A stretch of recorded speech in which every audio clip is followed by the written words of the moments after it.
Iya, gimana ini kabarnya teman-teman semua yang hebat-hebat nih di sekolah? Mohon maaf, saya masih belum bisa ke sana, jadi masih bisa bertemunya di tatap maya. Siang ini kita kembali melakukan refleksi atas pelayanan yang sudah kita berikan kepada siswa kita, karena di refleksi sebelumnya kita sudah sepakat bahwa kita memimpikan siswa-siswa yang nantinya berakhlak mulia, berkarakter positif gitu ya, dan kita juga sudah sepakat bahwa kita harus memberikan ruang-ruang yang positif untuk anak-anak kita. Jadi agenda kita hari ini adalah mendiskusikan apakah kita sudah menerapkan pembelajaran dengan mempertimbangkan kondisi emosional dan sosial siswa, atau selama ini kita mengejar kurikulum sehingga kita ditemukan mungkin ya seperti biasa lah, mungkin ada siswa yang kurang antusias, ada juga siswa yang kurang percaya diri, dan tentunya dinamika ini sangat terjadi, eh, relate banget ya dengan pembelajaran kita di kelas. Sebelumnya mungkin disiapkan dulu karena ada sedikit games ya dari Pak Adit, disiapkan kuotanya. Mangga mungkin untuk tekniknya Pak Adit yang akan menjelaskan. Gimana Pak Adit? Mangga. Boleh Ibu, ini kita video dulu atau langsung ke Slido? Mohon izin. Ke Slido. Slido Oke, dulu. siap. Oke. Oke, saya izin share screen nanti untuk link dari Slido-nya nanti saya share di grup. Ya, untuk link Slido itu sebagai ya supaya tertunduh tehnya siang-siang teh tunduh ya. Silakan diklik Slido. Nah, itu ada kode joinnya. Silahkan join di Slido. Ini supaya warming up, supaya teman-teman jam segini tuh pasti tunduh ya.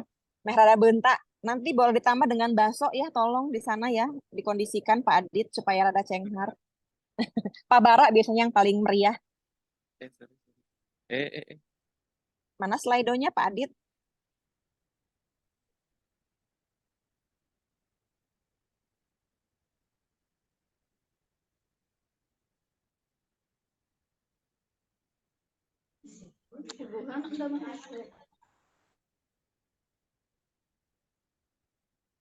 Kodenya berapa?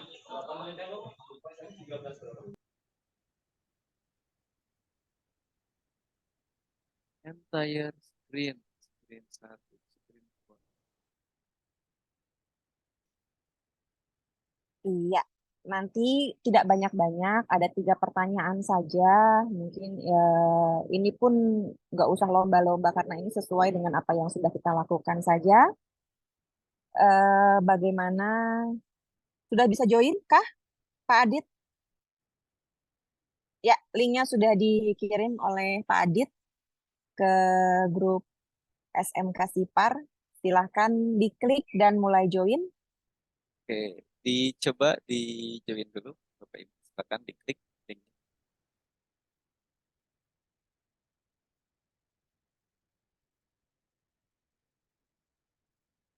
Oke, untuk pollingnya mungkin saya mulai dari yang pertama. Nah, udah ada ya Bapak Ibu? Ya, partisipan. Baru ada 1 ya? Iya, 2. Baru 2. Silakan 3, sambil nunggu login. 4. Kok 2 lagi? 3.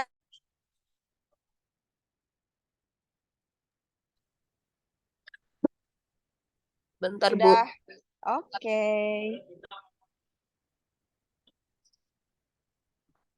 Iya, sudah ada yang jawab tuh. Apa saja kecerdasan sosial emosional yang Ibu pahami? Sikap yang berasal dari hati, kecerdasan, sikap, hati. Oke, ada hati, ada kecerdasan.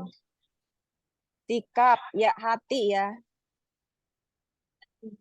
Iya, betul. Apalagi silakan.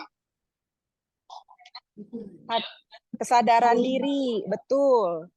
Kecerdasan emosional apa saja yang Bapak Ibu pahami? Ada yang bilang hati, ada yang sikap, ada yang kesadaran diri. Oke, bagus. Motivasi diri, betul. Membangun hubungan baik. Oke, good. Sikap, perilaku. Iya. Oke, masih ada kah? Oke, masih ada 3 orang ya yang Oke, 3 lagi typing. Ya, membangun hubungan baik, motivasi diri, sikap. Oh, ini yang paling banyak kayaknya sikap, kesadaran diri ya. Nah, betul ya. Keterampilan Paling gede nih. sosial, Berarti banyak kesadaran diri. Bapak Ibu yang jawab kesadaran diri dan sikap. Iya, menjawab kesadaran diri. Iya,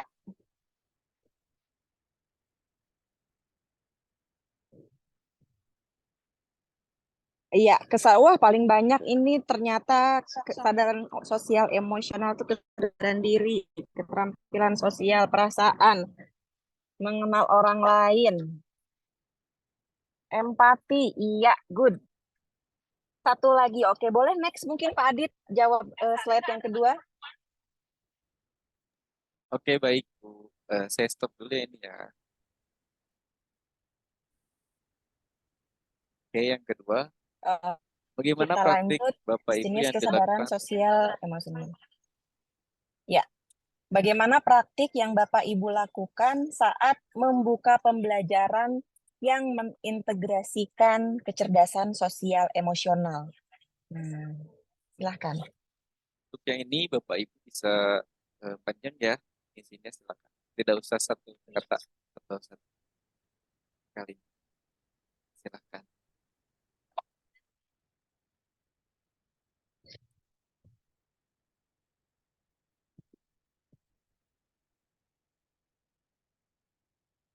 Iya, menarik perhatian siswa. Seperti dulu, ada pendekatan emosional, bagus.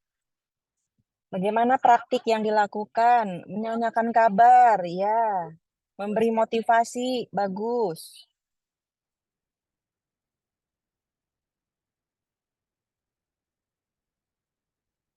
Memberi motivasi diri, ya. 6 partisipan typing. Pendekatan dan motivasi, menanyakan kondisi siswa, bertanya kabar, iya. Mengecek kesiapan belajar, pendekatan secara emosional, menanyakan kabar dan mood, iya.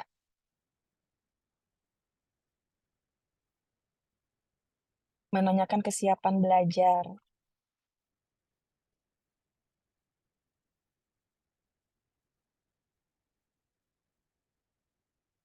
Siapa yang tidak hadir? Kenapa tidak hadir? Siapa yang sakit? Siapa yang belum sarapan?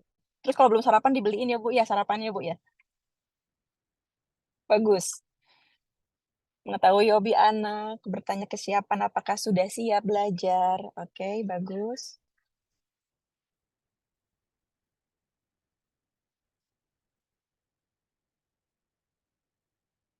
Membuat lingkungan belajar yang menyenangkan. Oke, bisa di-stop mungkin ya, Pak Adit. Oh, masih ada yang mau typing 2 lagi? Oh, refleksi, menyapa, memberi motivasi, memberikan waktu untuk menyampaikan kalimat harapan. Apa yang kalian rasakan hari ini? Oke, boleh di-stop, Pak Adit. Boleh kita ke next?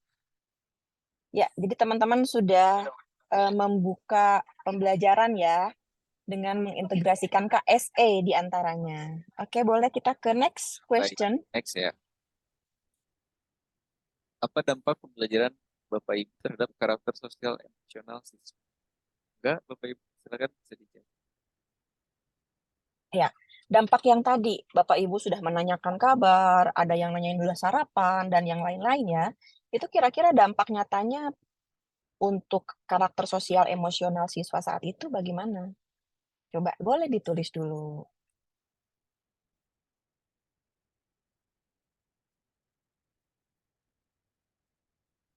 Wow, 10 partisipan. Siswa merasa diakui keberadaannya, betul.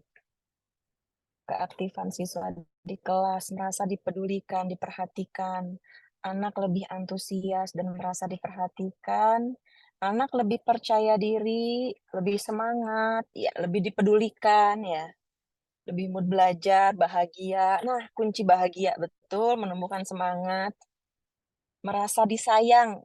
Disayang, ini untuk yang masih jomblo-jomblo hati-hati ya, untuk Pak Fadli, Pak Bara, merasa disayang. Membangun kedekatan dengan siswa, lebih fokus, murid lebih bersemangat. Oke. 3 lagi, oke, lebih akrab, good. Menjadi bonding dengan siswa. Siswa merasa selalu up to date, oke. Ya, jadi ternyata Bapak Ibu sudah memahami bahwa dengan adanya pendekatan secara emosional Itu ada dan yang ngomong tadi. sosial, itu anak ada dampaknya ya. Oke, terima kasih Bapak dan Ibu. Pak Adit boleh di-stop? Oke, siap Bu. Di stop screen Iya, Ibu. terima kasih. Iya, di-stop di sininya. Ya, ternyata teman-teman semua di sini sudah memahami bahwa pentingnya memberikan pendekatan berbasis kecerdasan sosial emosional pada saat pembelajaran, utamanya pada saat membuka pembelajaran, bahwa dipastikan ada aura hangat ya. Jangan datang-datang ke kelas jol-jol, kuis. Alhamdulillah sekarang sudah tidak ada lagi yang seperti itu ya, sepertinya ya, kalau dilihat dari bahan refleksi barusan ya, dari pertanyaan romantik. Boleh mungkin Pak Adit tampilkan yang video dari YouTube yang barusan saya kasih linknya. Baik Coba Bu. Bapak dan Siap. Ibu silakan dicermati dalam video YouTube ya, durasinya nggak lama lah. Ini mungkin beberapa sudah pernah saya sampaikan. Kalau yang guru-guru zaman dulu sudah pernah nonton video ini, kalau sudah tahu jawabannya jadi jawab saja, nggak apa-apa. Karena saya ingin Bapak Ibu setelah memperhatikan video ini, Bapak dan Ibu bisa menyimak maknanya kira-kira apa yang tersirat dalam video tersebut. Bila kita kaitkan dengan tugas kita selaku guru di sekolah, ya. Mangga Pak Adit coba di-share videonya.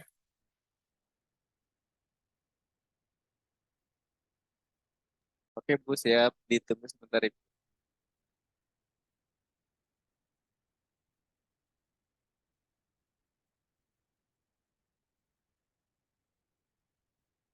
Apakah sudah ada Bapak Ibu?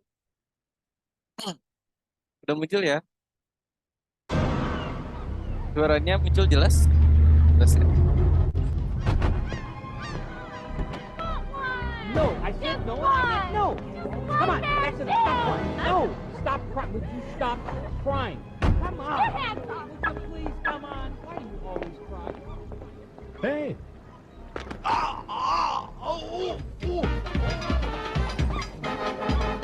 Yeah.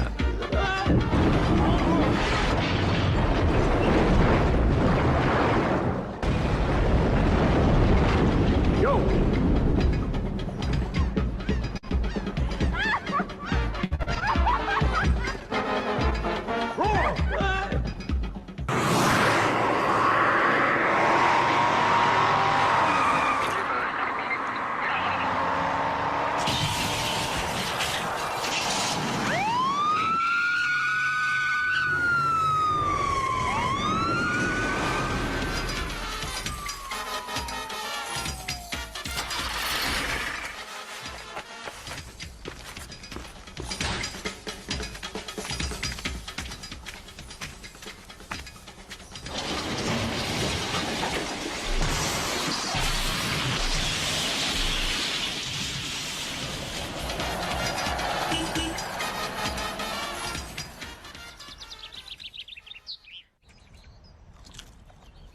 Nah.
Adit, bisa di stop cukup videonya?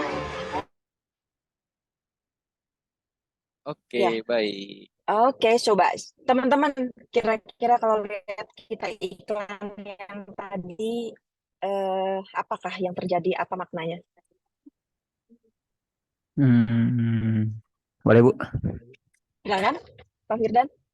Oke, kalau dilihat dari video tersebut, kalau menurut saya itu jangan melihat sesuatu itu dari satu sudut pandang, tapi harus keseluruhan gitu Bu.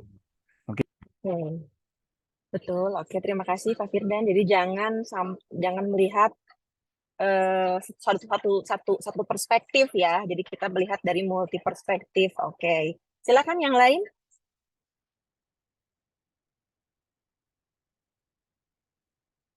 Apa makna dari video tersebut? Ya, silakan Bu Almi, Bu Adel, Pak Bara, Bu Dila. Apa makna video yang tadi kira-kira? Kalau kita relate di Ya, sini di sekolah sebagai guru. ya Bu izin ya.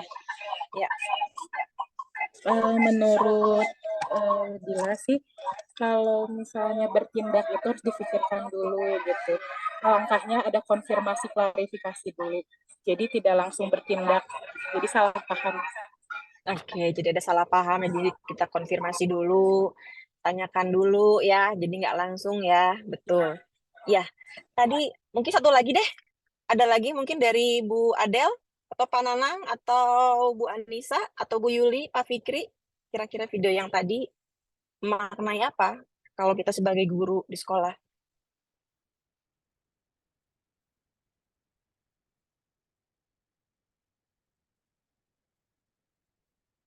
Iya, boleh, Mak. Silakan Pak Ian. Off cam, boleh. Ya, gimana?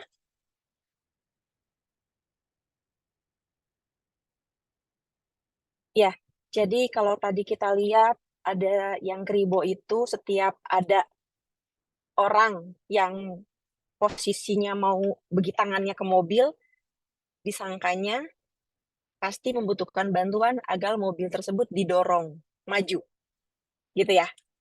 Padahal bisa jadi pada saat mendorong itu mobilnya jadi tikusruk, aya nu jurang, aya anu tabrakan dan yang lain sebagainya, ada yang ke laut ya. Nah, sehingga betul tadi apa yang sudah disampaikan teman-teman bahwa yang pertama pada saat kita mau menolong kesulitan anak, itu tentunya yang pertama kita harus lakukan adalah mengkonfirmasi, menanyakan apa yang terjadi, apa yang dia alami, lalu dia maunya bagaimana. Ya, jangan ujuk-ujuk bagaimana maunya kita. Ini mungkin yang kadang-kadang kita suka lupa kita mendiagnosis, kita hanya mengejar target kurikulum misalnya. Contohnya sekarang anak-anak misalnya males di pelajaran A. Itu kadang-kadang kita nggak refleksi diri dulu. Apa yang menyebabkan dia malas di pelajaran kita mungkin. Tapi saya pengen cerita sekarang dari teman-teman. Pengen refleksi dari teman-teman bagaimana di pelajaran IPAS atau di pelajaran matematika atau di pelajaran bahasa Inggris, bagaimana teman-teman berupaya tadi ya bahwa belajar itu kita harus sadar bahwa memang saat ini saya itu sadar sedang belajar dan saya ini perlu belajar sehingga kalau bahasa saya itu belajar itu 3K ya dulu kita mengenalnya ya karesep, ayat bisa, satu lagi Kak apa? Kadaik. Kadaek. Kadaek. Tah etanya. Jadi kalau misalnya bahasa si belum afektif, kognitif, psikomotor, kalau saya mah menerjemahkan sebagai orang USA, karesep. Terus kabisa, kakara kadaek. Ya. Nah, bagaimana Bapak Ibu melibatkan ketiga hal ini ya? Kalau bahasa Ki Hajar Dewantara mah olah cipta, olah rasa, olah karsa ya. Itu sebetulnya maknanya mungkin sama. Nah, bagaimana Bapak Ibu mengembangkan ini pada saat pembelajaran? Bagaimana Bapak Ibu mengolah supaya anak-anak bisa resep, supaya anak-anak bisa, supaya anak-anak kadaek. Jangan sampai parsial. Ya, jangan sampai itu terpisah-pisah antara karesep nada urang mah teresep tapi urang bisa, atau sebaliknya urang mah resep teu bisa tapi teu aya ongkoh aya nu gedul eta karena budak ngedulnya begitu teh.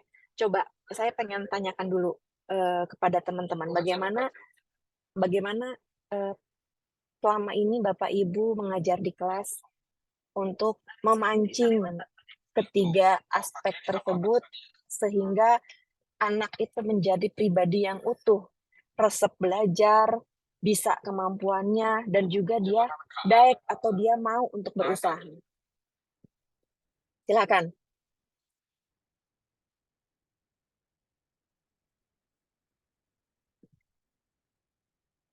Kalau dari Pak Fikri gimana dari pelajaran agama atau dari pelajaran Bu Almi?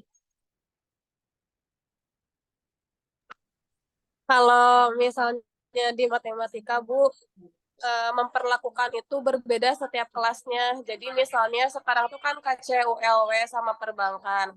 Jadi perlakuan Almi ke KC sama ULW itu akan berbeda dengan cara mengajar di perbankan yang cenderung anak itu bisa kondusif dan serius. Kalau di KC, Bu, supaya bisa didengar tuh kadang Almi tuh harus ngedengar dulu mereka curhat, Bu. 15-20 menitan itu ngedengar curhat, keluhan, ngomongin A, B, C, keseharian mereka, baru aja masuk. Kalau misalnya di ULW, itu serasa kayak ULW KC itu kayak TK. Jadi kadang kan mereka itu berbicaranya aktif banget, Bu, di ULW. Ya. Jadi ketika sudah mendengarkan mereka curhat di jam pertama 2 ke 3 baru mulai pembelajaran itu kadang sampai kayak gini, Bu, anak hebat, iya diem gitu. Oke. Seperti itu sampai ya. kayak gitu. Ya supaya matematikanya itu tidak menyeramkan. Beda dengan anak PB, tidak memakai anak hebat, nggak kayak gitu kalau di PB karena cenderung bisa lebih kondusif walaupun tanpa dibujuk. Kalau KCULW itu cenderung harus dibujuk dulu, Bu, kayak ngedengerin mereka maunya cerita dulu atau Ya. mereka maunya apa dulu gitu baru masuk pelajaran. Oke. Sebelumnya Bu Almi pernah nggak menyadarkan mereka bahwa ini loh pentingnya materi ini, pentingnya belajar ini untuk kamu ke depan, sehingga menyentuh hati anak supaya dia sadar, oh iya ya, saya perlu belajar. Saya itu bukan wajib belajar, tapi saya itu perlu belajar gitu. Sebelumnya pernah ada upaya ke sana nggak? Iya, kayak kemarin eksponen itu kan tentang ada menyangkut ke materi fungsi peluruhan dan eksponensial. Nah, dari sana tuh baru cerita-cerita tentang COVID, vaksin, nah baru masuk ke materi. Jadi ada relate-nya di kehidupan sehari-hari, walaupun misalnya kadang materinya tuh yang enggak ringan gitu, Bu, kayak COVID, kan mereka tuh kayak harus ingat dulu flashback kemarin kayak gimana gitu. Oke. Kalau dari tingkat kesadaran anak-anak untuk belajar di kelas Bu Almi, berarti bisa dikategorikan seperti apa? Apakah cukup tinggi? Apakah masih rendah atau sedang gitu? Tingkat kesadaran untuk belajarnya ya? Tingkat kesadaran untuk belajarnya. Kalau di perbankan itu cukup tinggi, Bu. Kalau misalnya KCULW ada sebagian yang merasa oh iya tuh memang penting gitu. Oh iya walaupun tidak selalu dipakai tapi pola pikirnya, berpikir kritisnya itu butuh untuk keseharian. Jadi kalau kayak KCULW itu memang ada sebagian yang sudah sadar dan ada yang belum. Oke. Kalau di kelas Bu Almi juga ada nggak sih anak-anak yang atau di pembelajaran Bu Almi nih pernah nggak Bu Almi misalnya tentu pasti pernah mengelompokkan siswa ya, kerja kelompok anak-anak sehingga anak-anak bisa mengerjakan proyek bersama terus berelasi. Nah itu penentuan kelompoknya cenderung seperti apa? Apakah guru ditentukan pakai abjad atau mereka sendiri yang memilih untuk kelompok atau bervariatif? Ada yang ketika misalnya materinya itu butuh kerjasama yang solid, Bu, kami menyuruh mereka untuk buat sendiri karena kan kerjasama tuh butuh orang yang sehati. Tapi jika memang ada materinya itu tidak butuh kerjasama, misalnya kayak berhitung, tidak membahas numerisasi gitu Bu. Jadi kalau soal selain numerisasi itu ditentukan oleh Almi, karena tingkat perhitungannya kan anak beda-beda. Ada yang sudah mahir berhitung, ada yang belum, ada yang sedang. Kalau untuk numerisasi, itu kan berpikir logis, mereka diskusi. Nah, itu baru mereka mencari teman yang sekiranya klik dengan mereka gitu. Oke, jadi mungkin kalau yang saya tangkap masih fleksibel ya, tergantung dari konten pembelajarannya. Yang penting tadi aspek-aspek dimensi profil pelajar Pancasilanya masuk gitu ya, mungkin ya, nalar kritis, terus nanti kadang-kadang kebinekaannya muncul, kadang-kadang juga homogen. Mungkin seperti itu ya di Bu Almi ya. Iya. Kalau ini mungkin terkait dengan berkolaborasi dengan guru mata pelajaran lain. Apakah pernah Bu Almi berkolaborasi dengan guru mata pelajaran lain yang tentunya akan membuat anak bukan lebih liar, tapi lebih bermakna. Oh, nyanya geningan matematika teh bisa dikolabkan sareng ieu. Nah, pernah seperti itu kan? Kalau untuk saat ini lebih ke mungkin bertanya ke guru bahasa Indonesia bagaimana cara untuk membuat atau wacana yang baik gitu Bu, faktual, terpercaya, tapi tidak secara langsung. Jadi kayak menyarankan kalau oh ya anak coba cari soal numerasi, atau misalnya tolong cari fakta-fakta terbaru tentang berita ini. Misal kayak kemarin kelas 11 PB KCULW itu mereka mencari berita tentang tingginya kenaikan suku bunga Bank Indonesia. Nah, mereka itu disarankan untuk menanyakan kepada guru bahasa Indonesia bagaimana cara merangkum isi berita, apa tema-tema, inti dari berita tersebut gitu. Jadi dari Bu Almi sendiri berarti kalau saya tangkap sudah mulai berkolaborasi dengan mapel lain ya, dengan guru mapel lain dalam rangka menguatkan potensi anak-anak kita ya. Oke, terima kasih ya Bu Walaupun Almi. secara tidak langsung ya Ibu. Oke, saya ingin ke kasus pelajaran yang lain ini ya. Kalau di pelajaran bahasa Inggris ini bagaimana? Karena kan saya cenderung kalau bahasa Inggris itu pelajarannya susah ya. Nah, bagaimana tuh cara menyadarkan diri supaya anak termotivasi dan sampai kepada bisa mengelola dirinya, sampai kepada anak tersebut akhirnya menjadi pribadi yang utuh, mengoptimalkan potensinya. Kalau di bahasa Inggris bagaimana nih? Ya Bu. Ya, kalau di bahasa Inggris bagaimana? Kalau saya mungkin biasanya ini dulu memotivasi dengan cara memberikan ini manfaat, memberitahukan manfaat pembelajaran ini untuk apa nanti ke depannya. Nah, contoh misalnya bahasa Inggris itu kan bahasa internasional, sehingga mungkin ketika mereka mau kemanapun, jika bisa bicara dalam bahasa Inggris, maka tidak akan tersesat.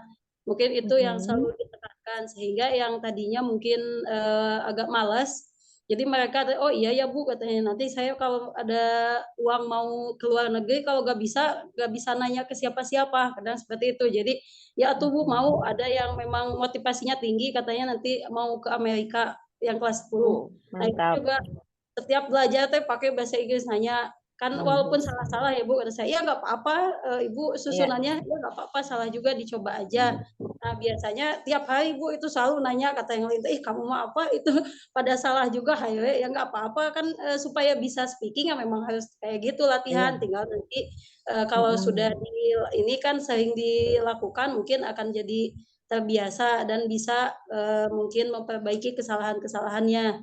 Nah mungkin itu Bu yang biasanya untuk di awalnya, sehingga tadinya yang malas gitu menganggap bahasa Inggris itu sulit, setelah dikasih tahu pentingnya seperti itu, kadang kok iya Bu mau ini supaya nanti mungkin kan tidak ada yang tahu ya, katanya kalau punya rezeki mah bisa nanti mungkin negeri atau bagaimana, jadi ya kita nggak akan tersesat di situ gitu kali Bu. Oke, jadi dari mulai kesadaran diri, jadi anak-anak sudah bisa langsung muncul ya mengelola dirinya untuk memotivasi diri dia sendiri. Terus kalau misalnya ada nggak di kelas ibu yang anak bisa sampai memotivasi, menginspirasi teman-temannya? Ada Bu. Ada ya, ada anak kita gitu yang, atau sebaliknya bahkan ada nggak anak yang jadi Korea gitu-gitu kene gitu misalnya teh, kalau misalnya jadi males gitu anak-anaknya, ada nggak yang malah jadi negatif gitu, jadi setelah Kalau seperti itu? ya kalau misalnya yang jadi males sih mungkin hanya ini aja Bu, karena mereka tuh merasa ini ya, kalau bahasa Inggris itu agak sulit untuk bisa katanya. Cuma saya kan selalu bilang bahwa sebetulnya tidak sesulit itu jika memang betul-betul mau mempelajarinya. Karena kadang saya contohkan juga, mungkin saya juga dulu menganggap kalau bahasa Inggris itu sulit. Tetapi ketika kita mau gitu untuk mempelajari ini lagi lebih dalam lagi, ternyata gak sesulit itu. Dan intinya asal ada kemauan, tidak ada yang tidak bisa, pasti semua juga bisa, paling seperti itu. Jadi anaknya tadinya malas, oh ya tuh Bu, jadi saya juga pasti bisa. Ya bisa, karena memang tidak mungkin ada yang tidak bisa. Semua juga jangan menganggap kalau diri kalian itu nggak mampu gitu untuk di bahasa Inggris itu. Insya Allah semua bisa, asal masing-masing ada keinginan yang kuat untuk mau bisa gitu dalam bahasa Inggris. Paling seperti itu Bu. Jadi mau lagi, karena oh ya tuh Bu. Oke. Jadi dengan strategi seperti itu, akhirnya yang asalnya emosinya negatif jadi positif lagi ya. Oke, Yang terima benar-benar kasih tidak berarti bisa. ya Bu Yuli. Oke, Ya, Bu. boleh mungkin Pak Adit di-share dulu yang PowerPoint yang slide ke-6. Ya tadi kita sepakati ya bahwa untuk menerapkan pembelajaran berbasis emosional itu sangat penting karena ternyata anak-anak yang beremosi, bukan emosi ya di sini, mungkin emosi itu kan lebih ke perasaan hati ya. Bagaimana asalnya hoream, asalnya yang tidak antusias menjadi resep gitu ya dengan melibatkan emosi mereka. Jangan lupa bahwa anak-anak kita ini memiliki akal untuk berpikir, hati untuk merasa, dan raga untuk melakukan. Nah, inilah tugas-tugas kita menyeimbangkan, mengembangkan 3 potensi yang sudah Allah ciptakan untuk anak-anak kita ini, supaya anak-anak ini dapat menjadi versi yang terbaiknya. Oke, di next, Pak Adit, slide. Nah, di sini kalau yang dulu pernah pernah bersama saya, ini mungkin beberapa materi sudah pernah disampaikan kepada anak-anak. Jadi untuk pribadi yang utuh itu adalah pribadi yang memiliki pikiran, hati, dan terampil. Itu semuanya digunakan sehingga menjadi kepribadian yang utuh. Sekarang jika ada anak yang bodoh itu karena hatinya dipakai, keterampilannya dipakai, tapi otaknya nggak dipakai. Anak yang jahat, kita suka ada, oh orang itu jahat. Orang itu jahat karena otaknya dipakai, keterampilannya dipakai, tapi hatinya tidak dipakai. Jadi di sini Ibu hati-hati, Bapak Ibu, jangan sampai kita berfokus pada penyelesaian tuntas materi, tapi kita tidak memberikan dampak kepada karakter atau kepribadian siswa. Ya, jadi jangan sampai anak kita di level 8 BJM, ya, bodoh, jahat, malas.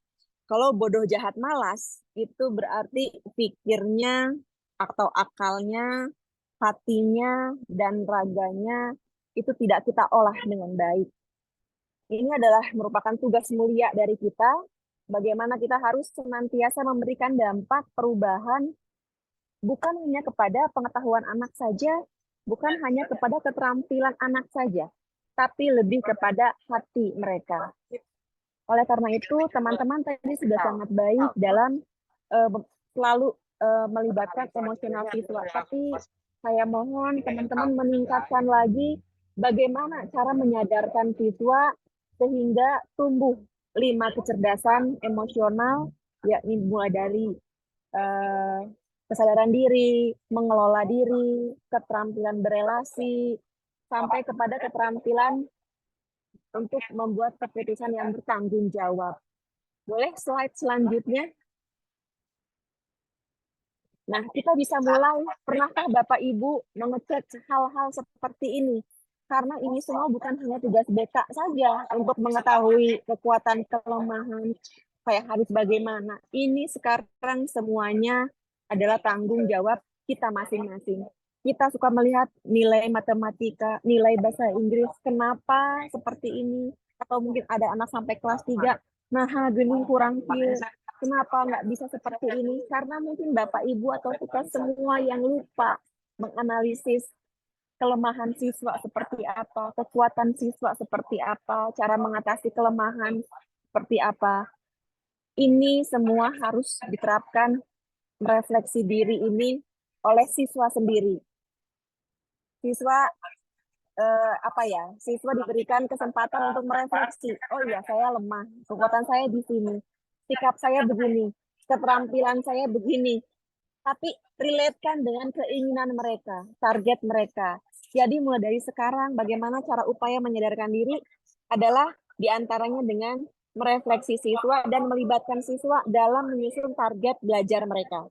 Atau bahkan target hidup dia. Ada yang ingin jadi pengusaha, kita bisa masuk dari situ. Slide selanjutnya mungkin Pak Adit. Nah, jadi setiap guru itu akan menanyakan kepada siswanya, bukan lagi tugas guru BK, ya hatinya. Kamu suka nggak belajar? Kamu tidak mau berpikir? Apakah kamu sudah mager? Terus rekituai. Nah ini biar anak-anak yang menggali sendiri. Karena tugas misi utama kita, misi utama pendidikan adalah menyadarkan. Setelah menyadarkan, baru kita menumbuh kembangkan. Ya, setelah menumbuh kembangkan, baru kita menguatkan. Jadi nggak mungkin anak-anak kita tiba-tiba langsung jago matematika, tiba-tiba langsung jago bahasa Inggris, tiba-tiba langsung jago DKV, jika urutannya tidak kita lakukan. Urutan yang pertama adalah kita harus lakukan penyadaran diri, supaya dapat mengelola diri, dapat nanti muncul keterampilan berrelasi, dan seterusnya.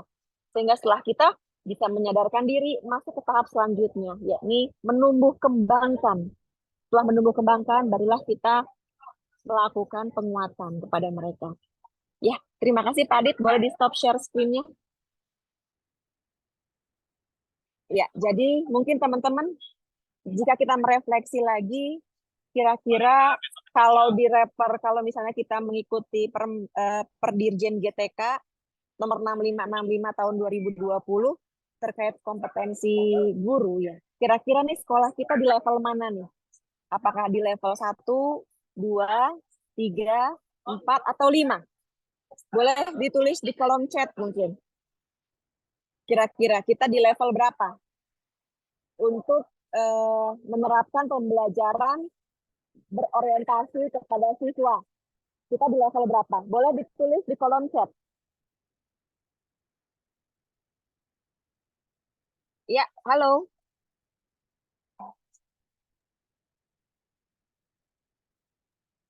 Enggak, Bapak Ibu, silakan diketik di kolom chat.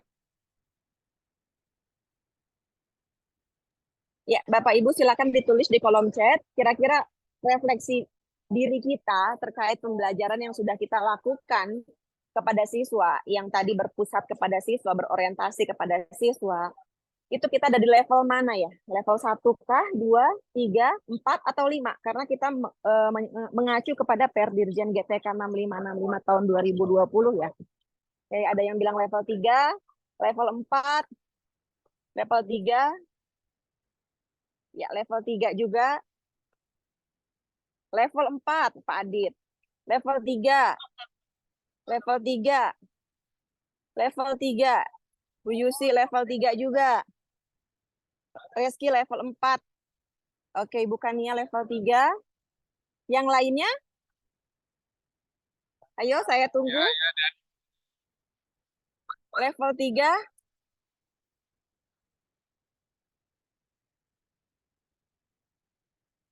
Level 3. Ini skalanya skala 5 ya. Skala 5. Oke, berarti ternyata kita sudah merefleksi diri kita bahwa kita itu sekarang dalam menerapkan pembelajaran berbasis KSE ini masih di level 3, teman-teman. Sehingga tentu banyak sekali perbaikan-perbaikan yang harus kita lakukan. Mungkin sementara diskusi kita sampai hari ini adalah sampai dengan merefleksi kita sudah ada tahap yang mana, dan mohon dipikirkan dari sekarang apa yang harus kita lakukan ke depan untuk kita menaikkan level kita dalam rangka memberikan pelayanan prima kepada anak-anak kita. Ini mungkin kita diskusikan di agenda berikutnya. Saya ucapkan terima kasih kepada teman-teman yang sudah ngobrol-ngobrol sore hari ini. Insya Allah diskusi kita ada manfaatnya, ada berkahnya, dan dijadikan sebagai ladang amal kita walaupun sudah sore dan seharusnya sudah pulang ya teman-teman semua ya. Oke, terima kasih partisipasi teman-teman semua. Pak Adit, recordnya tolong di-share nanti di link YouTube. Ya, terima kasih semuanya. Sehat-sehat semuanya ya. Saya pamit. Assalamualaikum warahmatullahi wabarakatuh. Waalaikumsalam Waalaikumsalam. warahmatullahi Foto bersama wabarakatuh. dulu dong.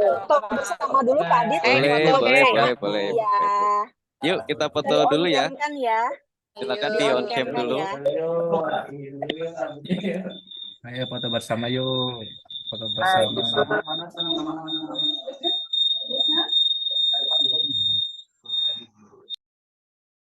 Oke, kita foto dulu ya. Kita ada 2 slide. Ini yang pertama dulu. Siap-siap Bapak Ibu. 1, 2, 3.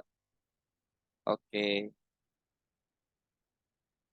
Sekali lagi slide kedua. 1, 2, 3. Oke. Terima kasih Bapak Ibu. Oke, salam KSE. Kecerdasan sosial emosional. Assalamualaikum warahmatullahi wabarakatuh. Waalaikumsalam. Warahmatullahi Ya, silakan Liv. Terima kasih. Assalamualaikum warahmatullahi wabarakatuh.